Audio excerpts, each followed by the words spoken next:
Perkenalkan, nama saya Kade Devi Novitasari selaku pembicara pertama OO dalam mosi perdebatan hari ini. Mosi perdebatan hari ini mengenai 500 tahun dari sekarang bumi semakin sekarat, overpopulasi melonjak dan sumber daya sangat tipis. Tiba-tiba, suatu planet ditemukan memiliki sumber daya yang dibutuhkan bumi. Namun, planet tersebut dihuni oleh spesies makhluk hidup yang cerdas. Bukan sekedar bakteri, tanaman, hewan. Beranggapan, bumi telah disatukan dan dipimpin oleh satu entitas sebagai bumi.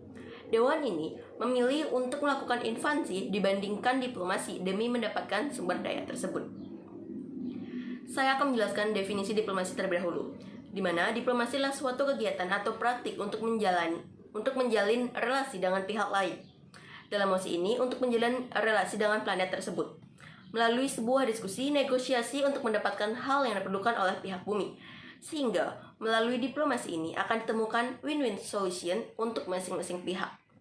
Selanjutnya, saya akan menjelaskan tentang apa saja keuntungan yang didapat bila kita memilih jalur diplomasi.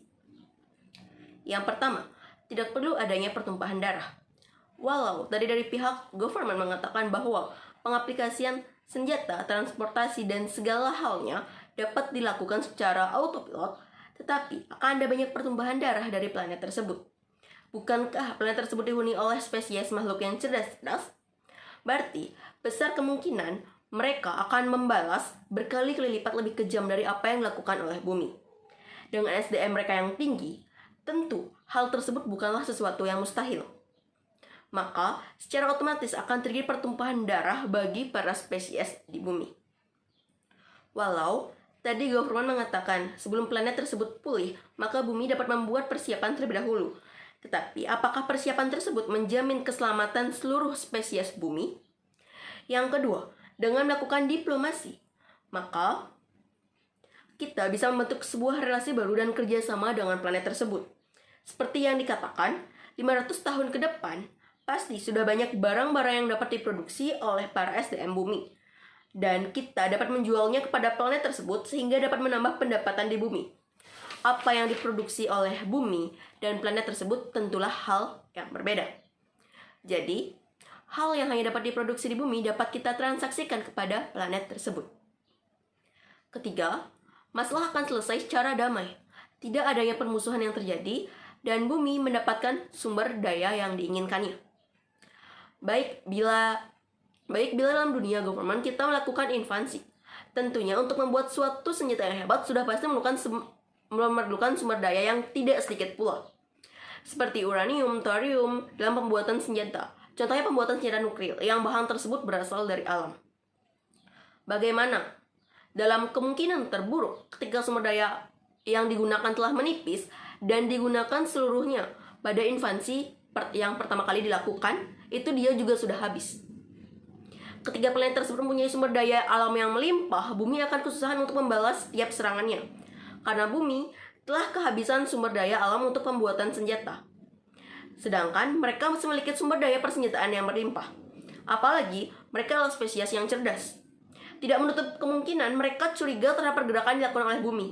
Mengingat bumi sedang berada di keadaan yang sangat memerlukan sumber daya tersebut.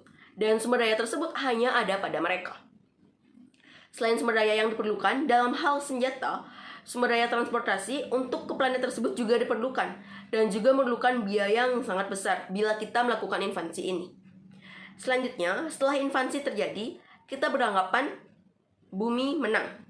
Tetapi, dampak dari invasi yang terjadi pada planet tersebut tentunya juga berdampak ketika kita ingin memindahkan sumber daya dari planet tersebut ke bumi. Karena tentunya terjadi berbagai macam kerusakan pada planet tersebut yang kedepannya akan semakin menghambat pengambilan sumber daya alam untuk bumi. Di sisi lain, sumber daya bumi yang terus menipis, bahkan bisa saja saat tersebut sudah habis, karena telah dihabiskan pada saat invasi yang pertama. Maka, kesimpulannya, saya tetap menolak terhadap adanya invasi, dan lebih memilih diplomasi, karena beberapa keuntungan yang telah saya sebutkan sebelumnya. Pertama, tidak adanya pertumpahan darah, tidak adanya sumber daya alam yang dibuat semakin menipis akibat adanya invasi, mengingat sumber daya alam kita sudah sangat menipis. Tidak adanya kerugian dari dua belah pihak, malah dapat mendatangkan keuntungan bagi dua planet tersebut. Jadi kedua plan tersebut akan melakukan win-win solution. Sekian dari saya, terima kasih.